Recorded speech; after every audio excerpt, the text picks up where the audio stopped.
तो उन्होंने कहा अवेलेबिलिटी होती, मैंने कहा देखिए अगर अवेलेबिलिटी नहीं होगी ना तो मैं बना लूँगी और मैं करूँगी ज़रूर।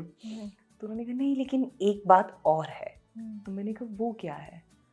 तो उन्होंने कहा देखिए आपके कैरेक्टर को इस पूरे प्रोजेक्ट में सिराइकी बोलनी है। ओह, आपको आती है? नहीं, बिल्कुल भी नहीं। तो मैंने कहा सिराइकी बोलनी है, ये कैसे होगा? उन्होंने कहा नहीं ये कैरेक्टर ही मुल्तान से और गांव से आई है और ये सिराइकी बोलती है।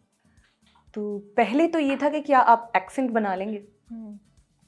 तो मैंने कहा ये तो मुझे देखना पड़ेगा, मुझे स्क्रिप्ट या इससे कुछ देखना पड़ेगा। फिर उन्होंने मुझे 3 एपिसोड भेजे और फिर मुझे कॉल आई कि आप एक सीन सिराइकी में करके दिखाएं। ओके। अगेन साकिब समीर इस प्रोजेक्ट में भी हैं, एक Yeah. और पाकिज़ा में। और मैंने उनसे कहा कि मैंने कहा साकिब ये तो कह रहे हैं, अच्छा Saqib is basically Saraiki. Okay.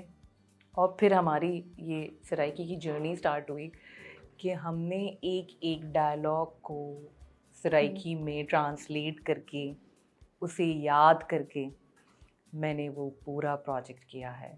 मतलब ऐसा होता था कि एक एक डायलॉग का मतलब मैं साकिब को एक एक पेज की पिक्चर भेजती थी, वो एक एक डायलॉग को ट्रांसलेट करके मुझे वॉइस नोट्स भेजते थे।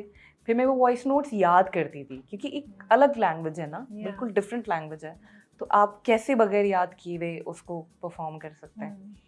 तो फिर उसकी वोकैबुलरी की किस तरह बोलना है, किस तरह तेकू मेकू तेडा मेडा, तो वो उस चीज़ में मतलब पहला दिन तो ऐसा था, मैं कहा साकिब मैं नहीं कर रही, प्लीज़ तुम खुद मना कर दो। साकिब ने कहा मैं मना नहीं करूँगा, करना है ना खुद करो, और तुम्हें तो बड़ा शौक था ना काम करने का, अब मेहनत करने की बारी आई तो पीछे हट रही हो। मैंने कहा मैं पीछे थोड़ी हट रही, कहते इसको पीछे हटना ही कहते हैं, ये क्या बात हुई? वो मैंने कहा साकिब जबान दूसरी है ना, अब मुझे ड्रामा आ जाए कि जी वो चाइनीज़ में करना है तो बंदा सोचेगा तो सही ना यार कि मैं ये चाइनीज़ कैसे मैं बोलूँगी, तो वो मेरे लिए इतना ही डिफिकल्ट था।